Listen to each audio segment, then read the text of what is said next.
Hello හැමෝටම සුබ දවසක් කියලා ප්‍රාර්ථනා කරනවා. අද මම මේ රිව් කරන්න යන්නේ මගේ අලුතෙන්ම ඕඩර් කරපු ට්‍රයිපොඩ් එක. මම මේක ඕඩර් කරේ මේ රංග shopping center පානදුර සාකාවෙන් තමයි මේක ඕඩර් කරේ. විශේෂයෙන් පොඩි දෙයක් මතක් කරන්න ඕනේ. අතරම මේ එයාලගේ සර්විස් එක මේ හොඳ සර්විස් එකක් තියෙනවා, good සර්විස් එකක් තියෙනවා. මොකද මේ within one day වගේ මේ කාලයකදී යාලා මේක කුරියර් එකකට දාලා ඩිලිවර් කරලා දුන්නා.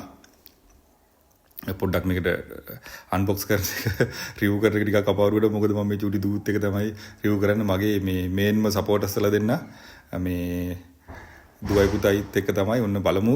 පොලිතින් එකෙන් යාලා වටේ කවර් කරලා තිනවා. පොලිතින් එක ඇරලා බලාගෙන ඉන්න දැන් මේ මොකද්ද කරන්න කියලා රයිට් මේ තියෙන්නේ එයාලගේ තියෙන මේ බොක්ස් එක. මේක බොක්ස් එක මම හිතන හොඳ නිමාවක් එක්ක මේ කරලා දෙන කියලා රයිට් ඔය තියෙන්නේ. හොඳයි ඇත්තටම. හොඳ මේ ක්වොලිටි එකක් තියෙන හොඳ නිමාවක් තියෙනවා.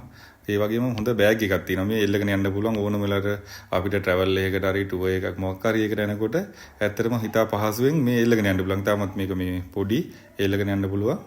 හායි කොහමද ලස්සනට තියෙනව නේද? බලමු මේක එළියට අරගෙන දැන් කොහොමද මේක තියෙන්නේ මං අර හිතපු විදිහ මේකක්ද කියලා. මේ තියෙන රයිට් ඔය තියෙන්නේ හොඳට තියෙනවා ඇත්තටම. ඒකත් පොලිතින් වලින් කවර් කරලා තියෙන්නේ. මැනුවල් එකකුත් තියෙනවා මේක කොහොමද ෆික්ස් කරගන්න ඕනි.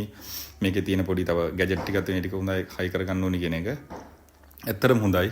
මේක මුදල උනේ රුපියල් 6000ක් වගේ මුදලක් උනේ. කුරියර් එකට නම් 580ක් විතර වගේ ගත්තා. මෙතනට අපේ ගේ ළඟට කුරියර් කරලා දෙන්න යාලා ඩිලිවර් කරලා දෙන්න. හොඳයි මේ තියෙන්නේ ඒක. මේක විශේෂයෙන් කියන්න ඕනේ පොළොවට හොඳට මේ අර බදලා අල්ලනවා කියලා කියන්නේ ටිකක් ප්ලේ එකක් වෙන්නේ නැහැ. ප්ලේ වෙන්නේ නැහැ ෆෝන් එක තිබ්බට පස්සේ.